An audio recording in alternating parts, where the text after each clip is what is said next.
Hi, my name's Joe Kendrick, and I'm a specialist at an auction house. We should keep a tally of how many times I mess up. Oh, we do, Joe. Oh, perfect. Hi, I'm Joe Kendrick, and I'm a jewelry specialist for an auction house in central London. I also run the Instagram British Royal Jewels. Today we're going to look at the British crown jewels, specifically the three most important parts of the Coronation Regalia. These are the items used during the coronation to crown the monarch. The three pieces we're going to look at today are St. Edward's crown, the Sovereign Scepter, and the Sovereign's orb. First, let's talk about St. Edward's crown.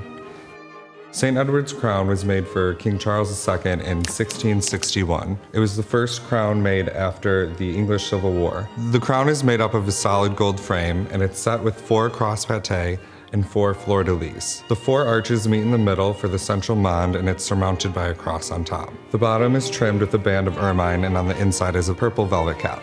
The original crown was worn by Edward the Confessor, and during the English Civil War, it was melted down for gold and its stones were sold. What elements of the crown's design were maintained from its 11th century version? It's not exactly known what the original crown of Edward the Confessor looked like, but the new crown was loosely based off the old crown's design, but the new crown was much more heavily jeweled than the original. St. Edward's crown is only used once during the coronation ceremony, and it's at the exact moment of crowning when the Archbishop of Canterbury places the crown on top of the monarch's head. At that moment, all the peers and peeresses in the abbey take the coronets which they brought with them into the abbey and place them up on top of their head. Queen Victoria wrote in her journal that that moment was most impressive and moving. After the creation of the new crown jewels in 1661, it was tradition for the crowns to have their stones rented specifically for the coronation ceremony, and then afterwards they were returned to the jewelers. This crown was only set with its gemstones permanently in 1911 for the coronation of King George V. Among the stones you see set in the crown are emeralds, sapphires, tourmalines, aquamarines, peridot, and amethyst. The crown as we see it today is almost exactly the same as it would have looked in 1661. Various monarchs have had it slightly altered, but that's only for it to fit them during the ceremonies. So on the inside of the crown, there's a fitted cap that would help distribute the weight evenly for each successive monarch and also ensure that it fits their head. The cost of creating the crown jewels in 1661 was £13,000. That's the equivalent of $1.3 million today. Pounds. Oh, sorry. You can take the boy out of America. 6 monarchs have worn this crown. King Charles II, James II, William III, King George V, King George VI, and Queen Elizabeth II. The crown jewels are kept in the Tower of London in a building known as the Jewel House. The vault that they're kept in is said to be able to withstand the shock of a nuclear bomb. Next, we're going to look at the Sovereign's orb.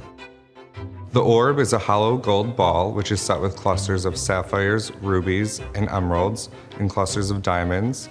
It's set with pearls and surmounted by an octagonal cut amethyst. The amethyst is surmounted by a diamond and pearl cross set on one side with a sapphire and on the other side with an emerald.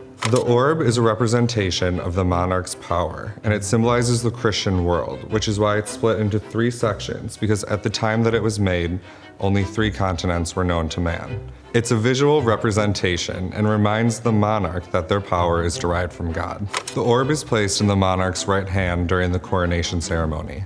The monarch keeps it with them until they go back to Buckingham Palace, they hold it for all the official photographs, and after that they hand it back to the crown jeweler, which is probably a relief since it weighs 2.5 pounds. Orbs have been used as a symbol of monarchy and power for several centuries. King Edward the Confessor was known to hold an orb in his official coinage, and Queen Elizabeth I was painted in her coronation robes holding her orb. Next, we're going to look at the Sovereign Scepter.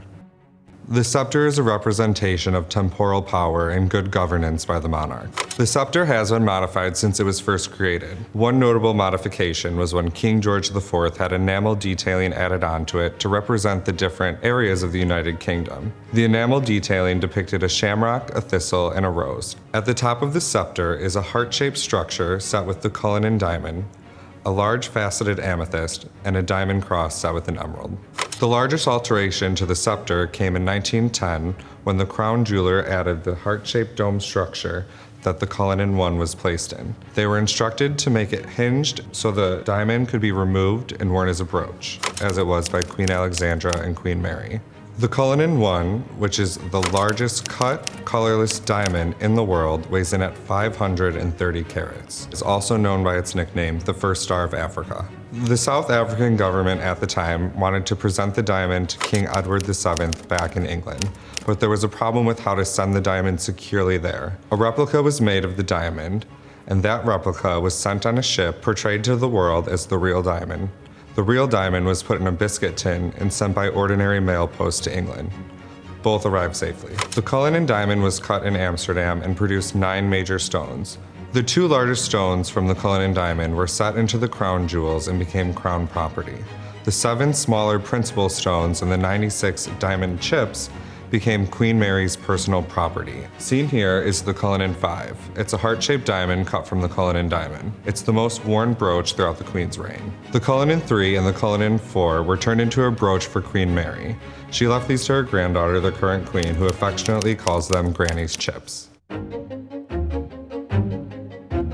In 1671, Colonel Blood and a gang of co-conspirators attempted to steal the crown jewels from the Tower of London. The group managed to sneak into the jewel master's apartment where the crown jewels were kept. Colonel Blood took a mallet and smashed St. Edward's crown, flattening it so he could put it under his coat. Another co-conspirator filed the scepter in half so he could fit it under his coat as well. The third took the orb, placed it in his trousers, and the group made their escape from the tower. The group only made it as far as the Thames, when the orb rolled out of the trousers and the group was caught, apprehended, and the jewels recovered. Colonel Blood was later acquitted of his crimes. It's said that the king had a fondness for scoundrels.